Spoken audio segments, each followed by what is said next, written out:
It's brilliant to see so many faces. It's a bit of a test bed today. We've never done it before. So any feedback, any thoughts you have will be gratefully received. But I think it's going to be spearheaded as a success because of the nature of the two guests we have. I've been really lucky to have met them both and had some time listening to their stories. We did a survey. I don't know how many of you in the room actually completed it, but we had over 20 responses.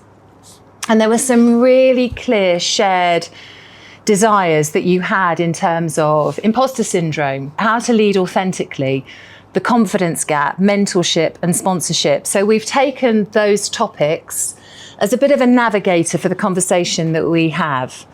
But as I said, two fantastic, quite different guests. So we have Lindsay, who I will intro in a sec, and then we have a lady called Sophie that's joining us.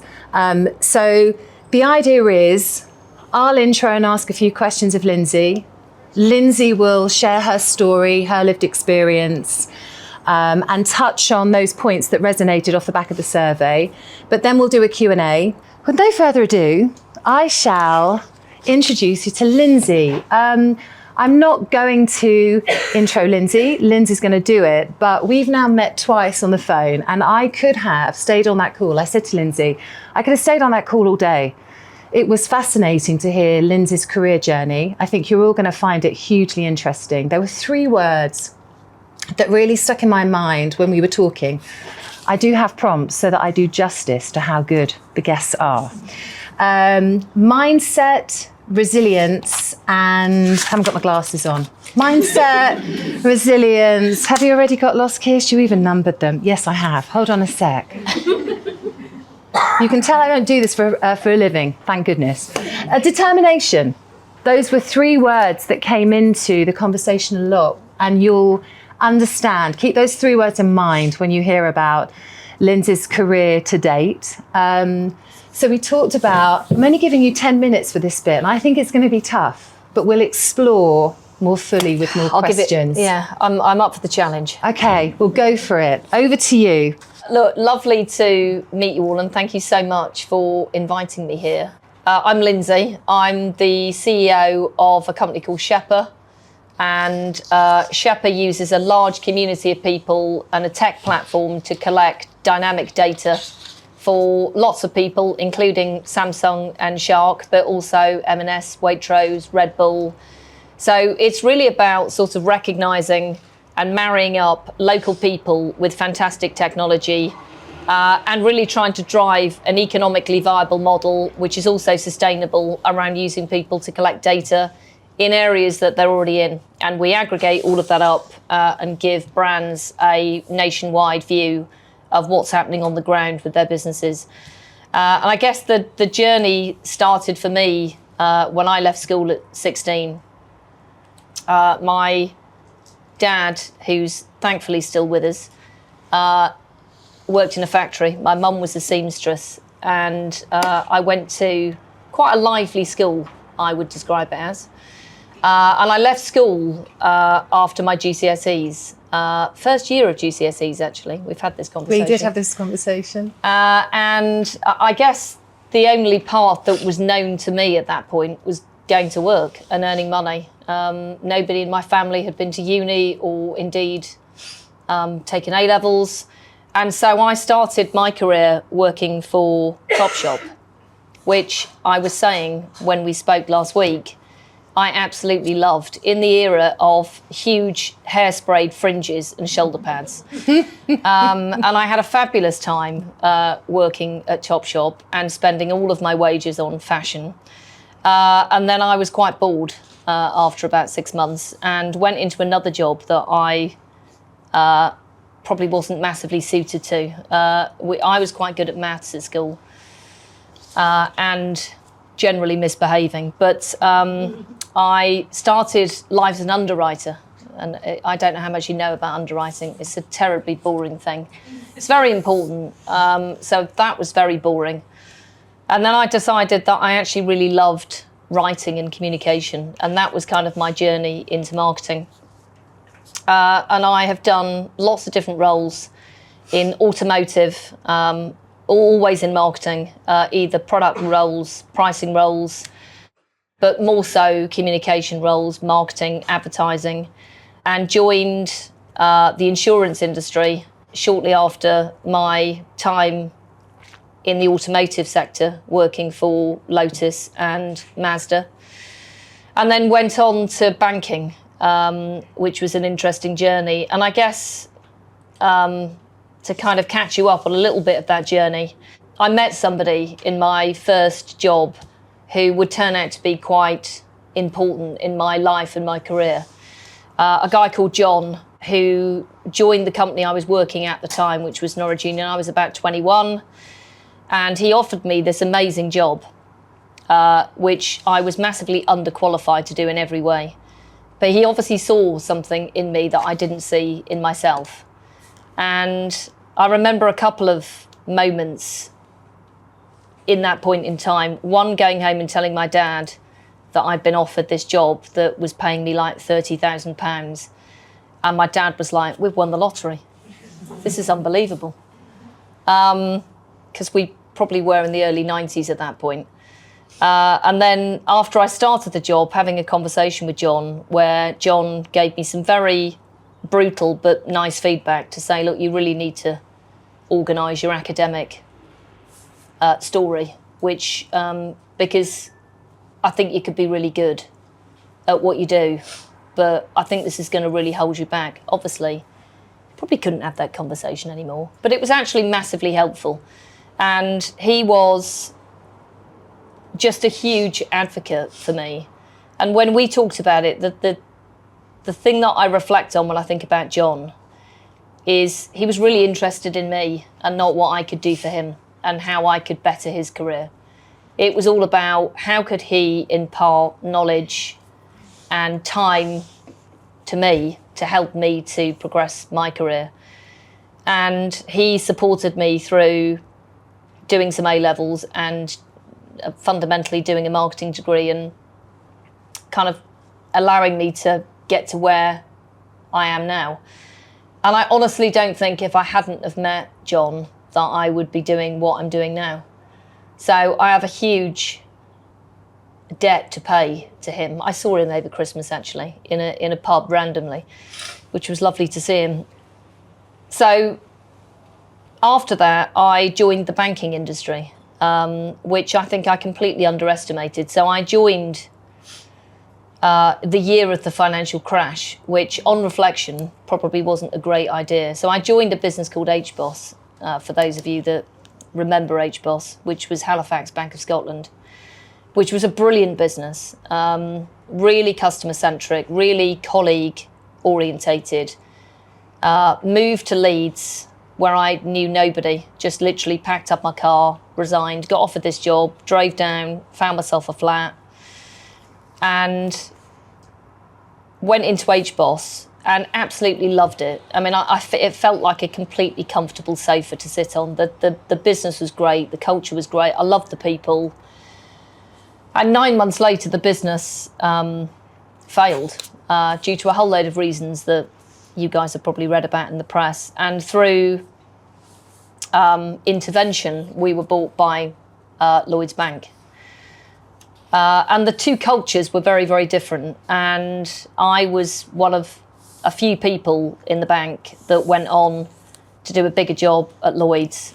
Stayed there for about 6 or 7 further years as the CMO of the insurance business, and then latterly the CMO, Chief Marketing Officer of the commercial bank.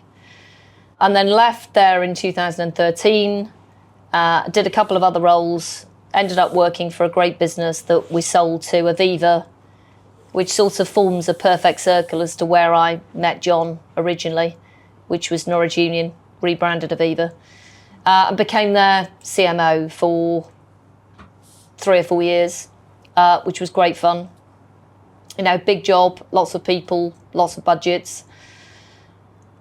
And then I had a bit of a personal derailment, I think I would probably describe it as.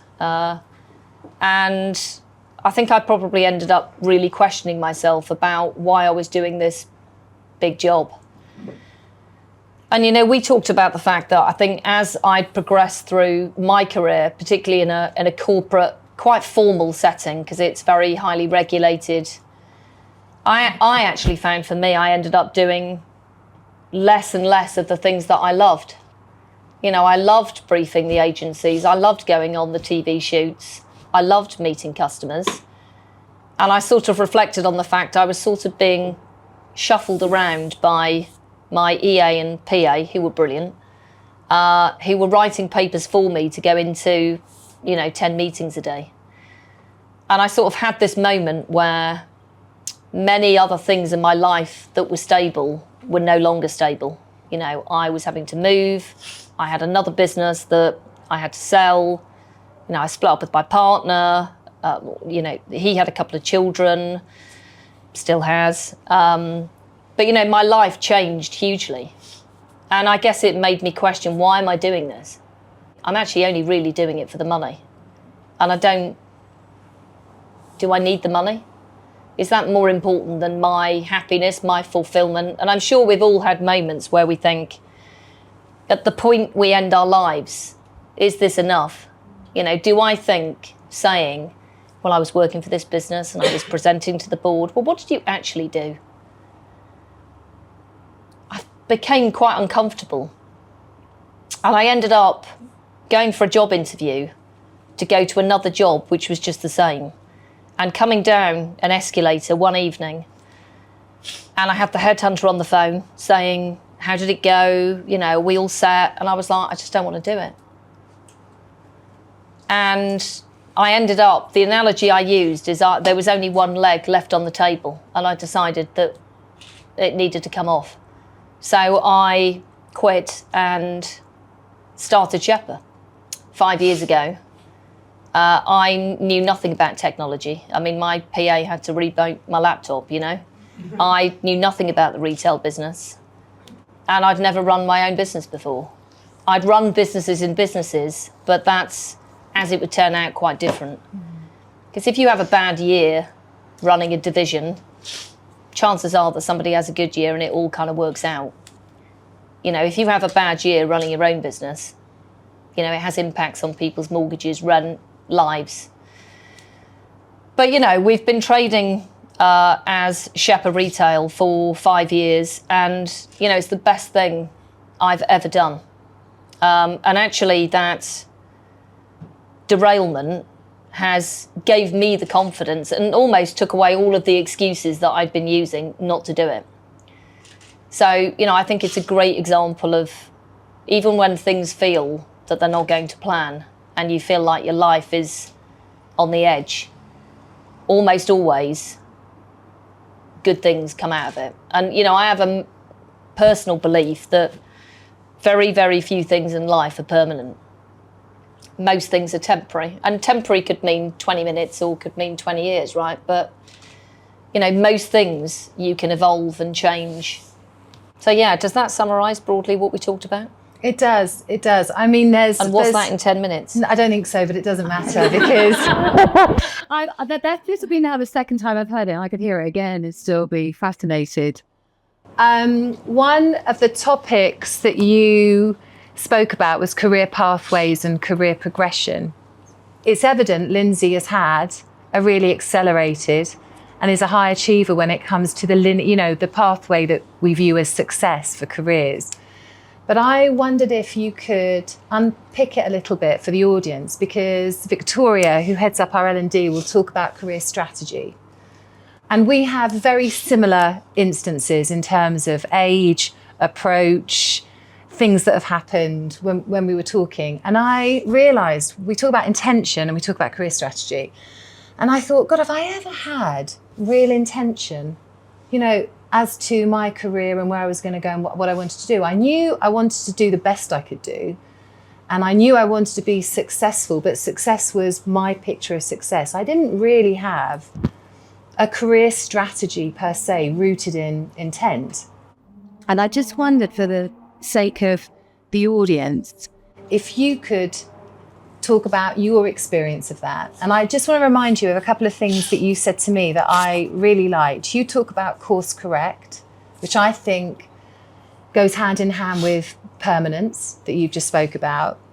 you also talked about the fact that you embrace change. And I think that can be a challenge for all of us. So I've got course correct, I've got embracing change, and also I've got 3 things written here. You talked about recognizing the skills and your value, your superpowers, and taking the brakes off.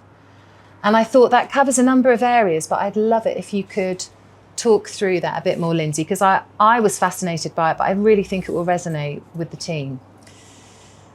Yeah, I mean, it's interesting, isn't it, in life that there are sorts of periods of my life that are really hazy. I don't know if you have that. And then there are some moments where I could remember it like it was yesterday. I can even smell the air. Yeah. You know, I can remember what I was wearing. And I think when I was starting in my career, I think I had a career path. Once I'd got out of, retail, working on the shop floor and being an underwriter, once I got into my comfort zone, which was marketing, which I knew I was good at, I think my career path was quite framed around job title and money. I think it was like, I've got to get to this point, I've got to be the best, I've got to be the first director to do this. And I think it took me actually quite later in life to realise that wasn't right for me. That actually I'd been focusing on the destination rather than the journey. And I think I've definitely had years that I don't really remember the journey. I was so focused on, I've got to get to this point. And the only person driving that was me. You're only ever in competition with one person, which is your own view of what you should be doing and how you should be acting and what you should be achieving. And, I think about my parental pressure. There was no parental pressure. As long as I didn't get arrested, then it was all good. It's a low bar. It's a massively low bar, right? So it was very easy to overachieve. And, I think it took me probably until I was 40 to realise that actually the person that is driving this relentless way of living was me. So I think that's definitely something I reflect on. I mean, in terms of kind of course correction, I think how I think about career paths and how I would coach others is to really think about what you love. And I think if you can find something you love and something you're good at, I mean, that is a happy place. I mean, nobody wants to be coming to work and doing stuff they don't like. And it's not ideal if you're doing something that you're not good at. And I think if you can find something that you love doing and you can find the thing that really makes you feel alive. I say to people, when I left, this is nothing against Aviva, because I am a massive advocate of the brand. I loved my time there. But it was only until I went into Shepper that I realised that I was almost in colour rather than black and white. I felt alive. I felt really energised. And I felt in control of my own destiny, which of course is a bit of a double-edged sword, right? Because with that comes huge amounts of responsibility. And I think about the things that I love. I love people. I just want to be John. I want to find those people and think, wow, this person is amazing. How can I help them to get the most out of life? And that's probably my biggest focus now. I love customers. When I sit on a phone, on a call with customers, I physically feel invigorated. I love it. I am a salesperson. And I would have never have said that about myself. And I love being creative. And I love coming up, my team hate it, coming up with wild and wacky ideas. And I don't think I ever focused on what I love doing. I just focused on the job that I needed to do next and how I was going to get there. You say that, but I think it's worth the team knowing your decision with regards to Mazda. So you'd been at Lotus in Norwich. Which I absolutely loved. I mean, driving around in fast cars, meeting celebrities, selling in your 20s, ridiculously, I think, probably at that point. I mean, I was the dogs, right? I was driving at the age of 25 in a spree. My dad thought I was some kind of micro celebrity. And I didn't know what a headhunter was until somebody phoned me and said, look, you know, we'd really like you to come and work for this business and we're going to pay you this amount of money. I was thinking, wow, this is amazing.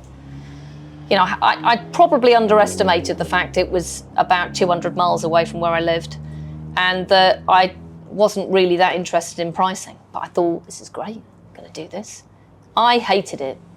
Like on day one, you know when you just have that feeling, when you're in a situation you think, I feel really uncomfortable. I sort of knew instantly.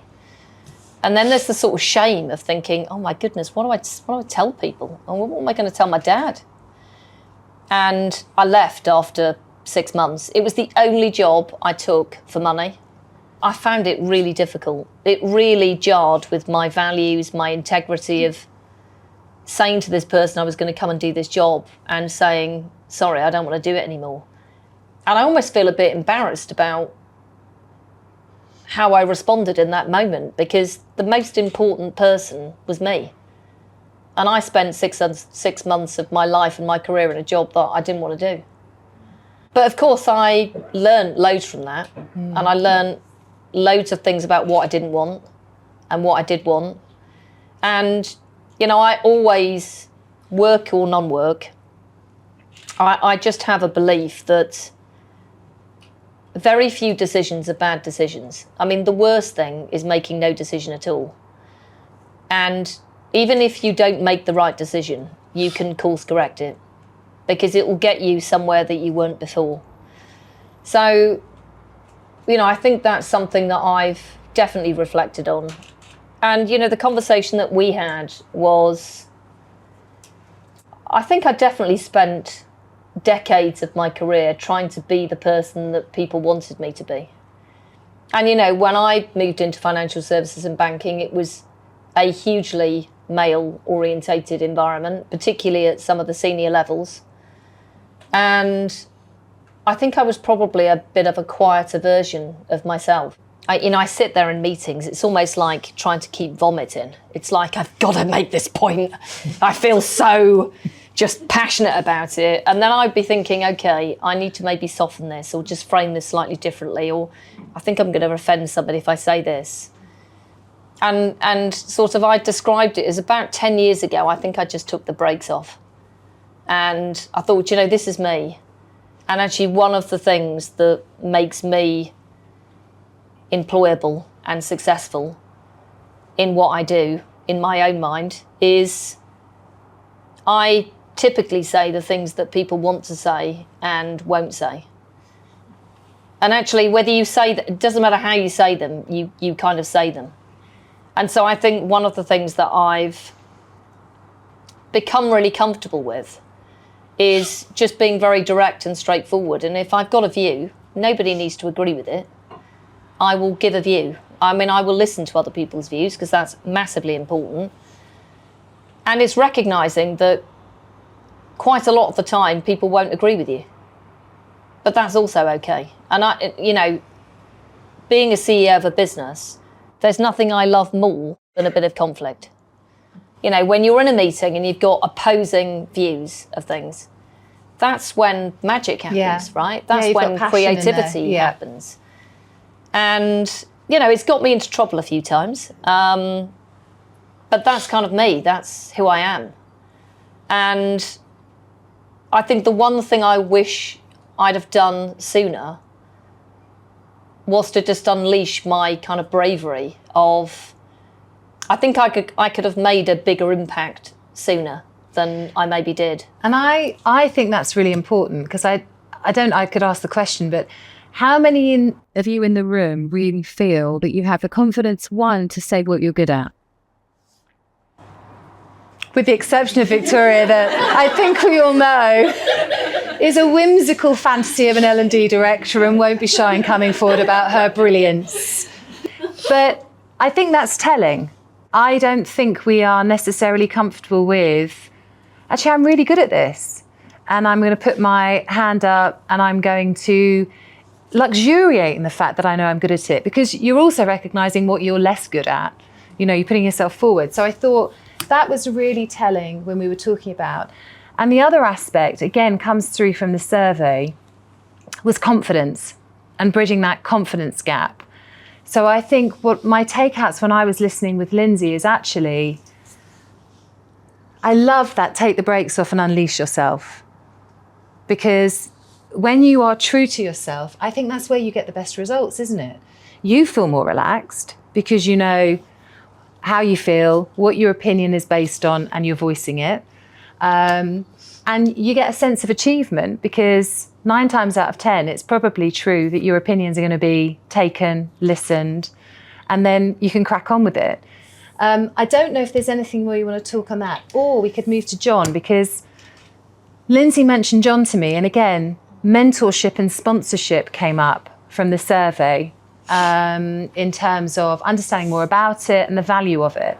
And it was really clear in your journey that John has played a pivotal role in, one, expanding your horizons about actually you do need to get more education sorted.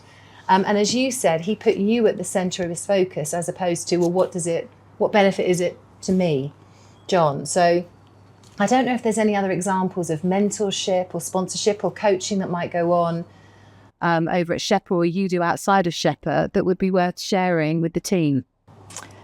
Yeah, I mean, just before we go there, the other thing I would just sort of echo your point around being true to yourself and being yourself. For those of you that have ever been in a relationship where you've just been sort of going through the motions, that thing where you think, I'll deal with it later. And it's really hard, isn't it? Mm. It's basically like doing that every day. It's trying to be somebody or purport to be somebody that you're not really.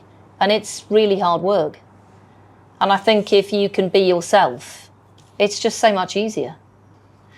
I think with mentorship, I think John stands out to me, probably because I met him when I was really young. I was 20 and he was like some god. He'd arrived from, Black Horse Finance. He was like a really interesting, charismatic, really quite controversial character. And I think when you immediately gel with somebody, you think, he's really interesting. And he was such an interesting character for the business. He stood out like a sore thumb. And you could kind of see people thinking, this is going to be interesting. When somebody comes in, you think, okay, I wonder how this is going to go. Mm-hmm. So I was sort of immediately drawn to him. But I think to your point, the thing that has always stuck in my mind 30 years later is his curiosity about me. And I think curiosity is such an amazing trait of wanting to invest in learning about somebody and why they are who they are. And, I'm obviously to the point that we've talked about, I definitely think he put me on the right track and was just such a vocal sponsor. And, when you're in a business, particularly in a big business, having somebody that sponsors you is such a massive benefit. But, I think from that point, it made me realise that, when I have a team, when I'm hiring people, when I'm coaching people, I've got to channel my inner John, right? It's, when people say, what's the most important thing, Lindsay, that you do in the business? It's like hiring people. That is the most important thing. If there are not brilliant people in the business and they haven't got a reason to stay, and creating the right culture. So, and I'm a big fan of coaching. I definitely have that kind of relationship with people in my business. And, selfishly, it gives me a huge amount of pleasure. Mm. When I hear about people that I worked with in the bank for 10 years, now running massive businesses. If my business quadrupled and I earned £20 million in a year's time, it would not give me the same satisfaction as hearing somebody that I had worked with and just course corrected a little, or helped or coached. And I think that's what I learnt about myself too late. It's never too late, right? I wish I'd have learnt that about myself before, and about how much joy and self-belief, self-confidence that gives me. Because, you know, I am probably a secret. I always say to people I'm not a people pleaser. But I think we all have a little bit of people pleasing in us. And, you know, I'm very results driven. So supporting somebody, coaching somebody, helping somebody through their career, and seeing them embrace that and do something with it, it's just like the most, you know, amazing thing, you know, that we can all do. So if you're sat in the audience, you're obviously looking at it from the perspective of being able to give back with the wealth of experience you've got and the coaching you can give. But where's Yasmin? She'll be behind a camera somewhere. There she is. Yasmin, you're always my character when I think about the audience in terms of, you know, mid-late 20s, really finding their feet, doing a fab job, by the way, with content creation. But maybe for Yasmin, she's not found that mentor or that coaching. And I guess my question is, how proactive can individuals be? You know, you might find somebody through the pathway of work that you don't directly work with in asking for their support. Have you ever had that? Or do you just identify the candidates and then sidle over with coaching? Because I think there's more proactivity that can come from individuals to ask for that level of support, be it mentorship or coaching. And it feels quite daunting, doesn't it? Contacting somebody or going up to somebody and asking for their help, right? And look, I think you've got to be selective, right? Because there are givers and takers in the world, right? So I think identifying people that you think would invest and have a track record of investing in people. I mean, in my career, I have definitely single-mindedly hunted people down with a level of single-mindedness to say, I think you can help me. And actually, when I left Aviva and moved to join Shepper, I had a conversation with the CEO of Aviva. You know, it's a top listed FTSE business. I mean, it's run by a brilliant woman called Amanda Blanc, who probably has barely got time to go to the toilet. But when I left, I said, look, would you help me? I'd really like some counsel from you around some of the things I need to think about. She was like, I'd love to. And it's amazing. A couple of times I've messaged her and she's literally messaged me back. That's I'm thinking, brilliant. How does she do this? I mean, I really struggle and I'm relentless on email. But I think if you think you meet somebody or you know somebody through somebody else that you think can help, like the worst case is that they're going to say no, right? And it will probably be in a place that you least expect. So I think you should absolutely find the courage to ask.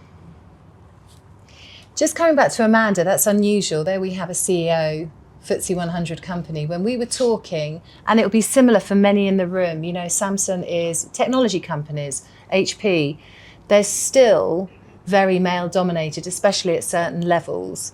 What's been your experience of that? And have you had to navigate any tricky situations because of that environment?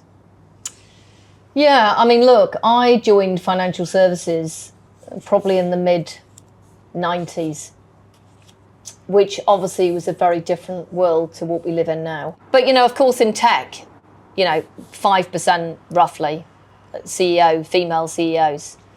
And, you know, a big part of that is women asking for money, right? Because if you're starting a business, you need money. And you've got to go out and you've got to talk to investors and you've got to get money. And quite a lot of those investors are men. And I don't think women typically find it easy to pitch something that they aren't 100% convinced they're going to deliver. And, you know, my chairman always says, why didn't you tell me about this? I'm only going to tell you if something goes wrong. No, I want to know when things go right. I want to know when you win a deal. I want to know what, and that's just, I'm a real person of integrity. And if I say I'm going to do something, I'm going to do it. And not delivering on my numbers is a massive, still, insecurity of mine, right? I mean, I despise it. I dread it. If I have to, I will always have a very open conversation. But, going into tech, it was a sort of familiar backdrop, really. And, we were talking about when I was fundraising and setting up the retail part of Shepper, I had an interview with somebody that asked if I had kids. I thought, this is a strange question. And it was sort of particularly poignant, and the fact that I can't have kids. And I've been through, a really difficult journey to try and have children that has not been successful. And I was like, well, that's interesting. Why'd you ask? He said, well, I think it's really difficult to do this job if you've got children. I was like, well, that's interesting. I thought you had kids. Well, I have. Well, how's that any different? And, I think, it's our job to call that out, right? And, I have that very, very, very seldomly, I have to say. And I think it just gives you the determination to create an environment where those conversations are never going to happen. And it was interesting when you were talking about underplaying your superpowers. And of course, the bigger your superpowers, the bigger your shadows, right? So there are things, I definitely have some superpowers, but I have some terrible weaknesses, which is fine because you can't be good at everything. But we did a little exercise in Shepper where we had a couple of questions, and one of them is, tell us about your superpower. And there are a couple of people that said, Lindsay, can you write mine? I'm not sure what to write. Or I would write, I'm thinking, well, this is wrong. This is definitely not you. You are brilliant at this. And one of the things that I absolutely champion in the business is feedback. You've got to give each other feedback. If somebody comes in looking fabulous, tell them. If somebody does an amazing job in a pitch or with a client, tell them. Because most of the time people don't tell anybody. And you need that. You need that reassurance. You need that affirmation that you are doing a good job. Everybody needs that. And I think as a community, we could do that a lot better. And one of the learnings from me in going through a similar process in my own business is, do people know what their superpowers are? I'm very fortunate. I've worked at some mega businesses where I've had mega coaches. I've had so much help to try and figure out who I am. Most people never get that. And I think we've got to help each other to discover that. And I think once you understand what you're brilliant at and what makes you different versus everybody else, I think you can just build on that. We are running out of time with Lindsay, but I was going to finish with one of the other aspects from the survey was inspiring the next generation of women. In many respects, part of what you've just said, I think really answers it. But I wanted to ask the question, we all have a role to play, everyone in the room. What would be your advice, your pointers for us in terms of really help supporting not just us in the room, but new starters that come through, girls that are at school, just to really give them that sense of confidence, being real? How would we go about it? That's a tough question. I have a stepdaughter who's at university, and it's interesting seeing her develop as a woman, and she's at university in a completely different environment, figuring out who she is. I can see it so clearly. So I think it goes back to, I'm a massive, I know this is a completely overused term, but diversity in every form is so important for a business. So bringing people in that have different perspectives, have different backdrops, have, a different value set. They've lived a different life. I just think it's brilliant when you bring together people that have got to the same place using a different path, right? So I'm a massive believer of that. Communication, I mean, I talk to my team every day. And I probably don't give people enough feedback. And I think it's not necessarily about, I mean, of course, it's great to have a career path. It's great to understand, what development needs you have and what you want to do about that. But I think the best gift that we can give is to help each other identify and unlock what we're brilliant at. And we all see it in other people, right? I mean, I see it in you. And we've only met a couple of times. And it's interesting, sometimes I think we can see things. We've all been in situations where you go out for dinner and you think, oh, something's happened. They've had a big row. I mean, you're already knowing what's going on. You're such great observers of people. And I think if you guys work together all the time, you'll know. But how many people have said, like, you are brilliant at this? And, to kind of close with John, I feel like it's poignant to close with John.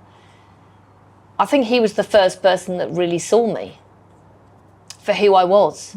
That's lovely. I think my parents, who are brilliant and were, and still are, my biggest cheerleaders. But you can only see what you've seen before. You can't see that actually somebody's life can be so much broader, so much bigger, so, different to what's gone before. And he saw me, and he saw me so quickly. And I think I would ask everybody, if you see something in somebody, call it out and help them on their journey. Because we've got to stick together, right? Yeah, totally. I think that's a great round off of our chat. I have gone to Avatar though. When she says, I see you. Yeah. Well, look, we've run out of time. I think round of applause for Lindsay. Thank you. Good job. So I think we've probably got a 10, 15 minute break. Sophie, our second powerhouse, because I feel like we've got two. Hey, Sophie. Like I said at the beginning, two really incredible women. You get my drift where I could sit for hours. Yes, you'll feel the same way about Sophie as well. So big thank you. Have fun in Istanbul. No, thank you for having me. No, it's just so useful to hear other person's story and how it resonates with you and what you can take from it. So I really hope that everybody got something from that. So yeah, we'll be back